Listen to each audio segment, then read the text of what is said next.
उसके बाद तो कोई बात ही नहीं रहेगी। ये मत सोचो कि हमें आज ही मतलब मालिक की शरण में जैसे आज आए हैं, हमारा काम है तो हम आज ही आए। आज का मतलब नहीं है, जब तक जिंदा रहने हैं तब तक हमें प्रभु जी की शरण में रहने हैं। और हमारे पास दुखों का भंडार है। दुखों का भंडार ऐसे है कि आज अगर आपका एक दुख दूर हो रहा है तो कल दूसरा दुख तैयार है। ये मत सोचो कि आज हमारा एक दुख खत्म हो गया, अब हम खुशहाल हो गए। खुशहाल हो गए लेकिन कितने समय के लिए, जब तक दूसरा दुख नहीं आ रहा। और दुख तो आना ही आना है, क्योंकि हम लोग मृतलोक के लोग हैं। मृतलोक बनाया ही इसीलिए गया है कि करना और भरना। हम लोग करते जाते हैं और भरते जाते हैं। सूर्य ने ब्रह्मदेव महाराज की अवहेलना करी थी उसने। वैसे हम बताना तो ये बाद में चाह रहे थे, लेकिन अभी जब मालिक ने दे दी जुबान पे तो हम कह रहे हैं उसने अवहेलना करी थी उनकी।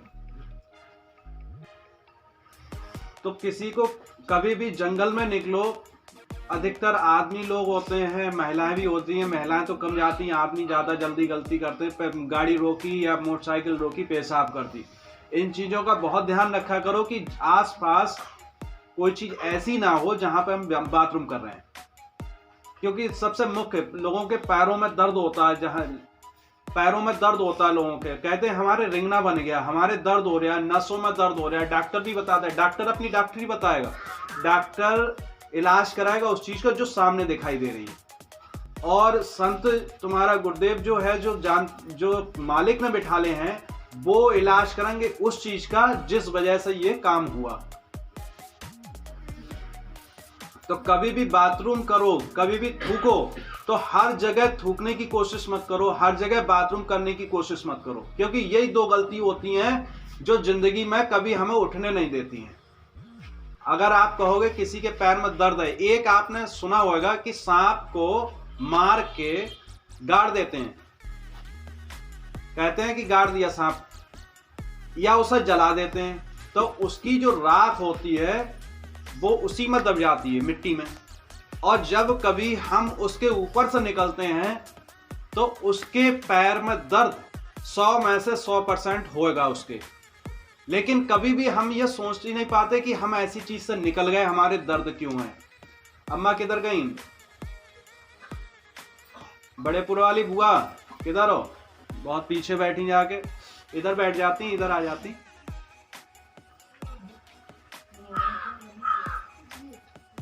हाँ यहीं पे बैठ जाओ, आगे बढ़ जाओ, हम दिखते रहें। इधर बैठ जाओ, थान की तरफ बैठ जाओ। अच्छा ठीक। तो दर्द होने के कारण मुख्य रूप से यही आते हैं।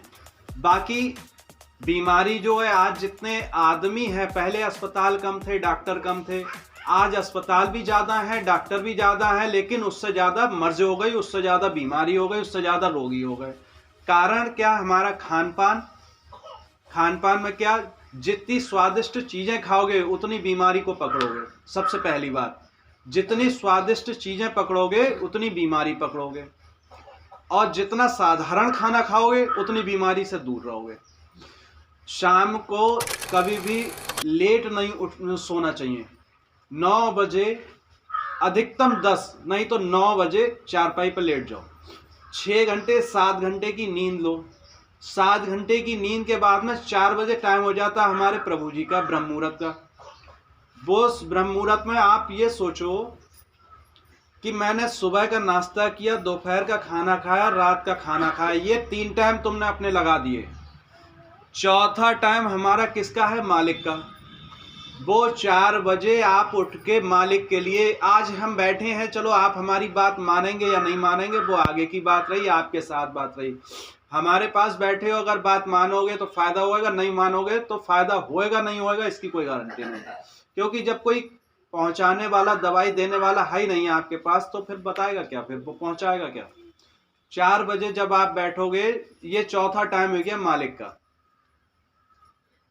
ये जब प्रभु जी को आप पुकार करोगे, उस समय एक धूप बत्ती छोटी सी बना ली, ठंडों के दिन है, आलस करने का मन करता है तो आलस आप करो, लेटे लेटे हाथ पे आप धूप बत्ती रखो, धूप बत्ती को लगा दो। लेकिन इतना ध्यान रखो, है हमारा शरीर सही, साफ शुद्ध है। अगर कुछ अशुद्ध लग रहा है तो जाके थोड़े से हाथ पैर धुल लिए, जल छिड़का और बैठ जाओ चारपाई।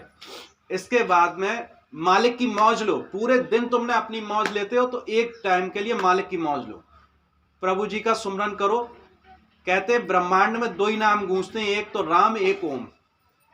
और ओम का भी मतलब ब्रह्मा जी विष्णु जी महस होता है, और राम का भी अर्थ ब्रह्मा जी विष्णु जी महस होता है। जब दो तीनों अक्षर मिलते हैं तो ये ब्रह्मांड बनता है। जैसे कहते तीन लोक के स्वामी, तीन लोक कौन कौन से हो गए? एक पाताल हो गया, धरती माता हो गई, आकाश हो गया, तीन हो गए, तीन ही लोग कहे जाते हैं। वैसे तो बहुत लोग हैं, 7 लोग बताते हैं, लेकिन जो मान है, मुख्य हैं, वो तीन ही लोग हैं। तीन ही लोगों से सारा ब्रह्मांड चलता है। तो सुबह को जब आप उठो तो मालिक का आनंद लो, क्योंकि प्रभु जी के अलावा दुनिया में ये तुम जी रहे हो, लेकिन जीने के अलावा जब हम मरेंगे तो क्या करेंगे? आप लोग अपनी अपनी दुनिया में खो जाते हैं, हम सभी खो जाते हैं, लेकिन उससे उबारने के लिए ही तो आप सत्संग करते हो। आप उससे उबरने के लिए सत्संग करते हो। अगर सत्संग में आके आप अभी तक यह नहीं जान पाए कि हम आए क्यों हैं, हमारा अर्थ क्या है, हम करेंगे क्या, हमारा उद्धार कैसे होएगा, आप लोगों को समझाने के लिए एक गुरु प्रकट, मान लो मालिक ने हमें गुरु बना के बैठाला, आपने माना, आपके गुरु बन गए। केवट का तो कोई गुरु नहीं था। कौन था केवट का गुरु? कोई केवट का गुरु नहीं था, लेकिन उसके मन में यह धारणा थी, उसे प्राकृतिक रूप से यह धारणा थी, कभी ना कभी कोई आएगा और मुझसे उतरने का आग्रह करेगा तो मैं उतारूंगा नहीं, तब मैं उसे ऐसे नहीं उतारूंगा। ये कहानी कैसे बनती है? एक बार हमारी माता लक्ष्मी जी, श्री हरि प्रभु जी हमारे बैठे हुए थे शेषनाग पे बैठे हुए थे। तो एक कच्छप जो था वो बार बार प्रयास करता था और वो चढ़ने की कोशिश करता था, उसे माता हटा देती थी। हमारी माता उसे हटा देती थी बार बार। वो बार बार प्रयास करता, बार बार हटा देती थी। बहुत देर तक उसे प्रयास करा, लेकिन वो ऊपर नहीं चढ़ पाया। तब वो नीचे पानी में नीचे कह रहा था मालिक से, हे प्रभु, क्या इन्होंने ही ठेका ले रखा है? अम्मा के लिए कह रहा, हे प्रभु, क्या इन्होंने ही सेवा का वरदान ले रखा है? क्या हमारा कोई औचित्य नहीं? आपने बनाया काहे को हमें? कछुआ कह रहा है मन में, प्रभु जी से कह रहा है, हे प्रभु, मेरा औचित्य क्या है? आपने बनाया क्यों? और मैं इतना खुशनसीब हूं कि आपके चरणों में होकर भी आपके चरण नहीं छू पा रहा हूं। प्रभु जी, क्या सारी जब तक मैं रहूंगा तब तक क्या आपके पैर नहीं छू सकता? क्या माता ने ही ठेका ले रखा है? इस तरीके से उसके मन में बात आई कच्छप के। तब प्रभु जी तो वहीं लेटे थे, लेकिन उसके पास सूक्ष्म रूप में गए और प्रभु जी ने वाणी करी, हे कच्छप, जब मैं नर रूप में अवतार लूंगा तब मैं तुम्हें यह मौका दूंगा। तब केवट को बुलाते हैं प्रभु जी, निषाद राज जी हमारे होते हैं। निषाद राज जी बुलाते हैं कि केवट यहाँ आओ और हमारे प्रभु जी को पार कर दो। तब निषाद राज केवट आते हैं। केवट कहते हैं, मैं तो ऐसे पार नहीं करूंगा। तो बोले क्यों? बोले क्या बता, तुम्हारे इन पैरों से जो अहिल्या थी वो सिल थी, वो औरत बन गई। कहीं ऐसा तो नहीं कि मेरे पैर, आप मेरी नाव पे पैर, लकड़ी के नाव पे पैर रखो और ये भी कुछ बन जाए, तो मैं कैसे विश्वास करूं? तो हमारे लक्ष्मण भैया को थोड़ी सी गुस्सा आई। बोले तेरी इतनी हिम्मत, तू हमारे भैया से, प्रभु श्री राम जी से हमारे कह रहा है कि तुम्हें पार नहीं उतारेंगे।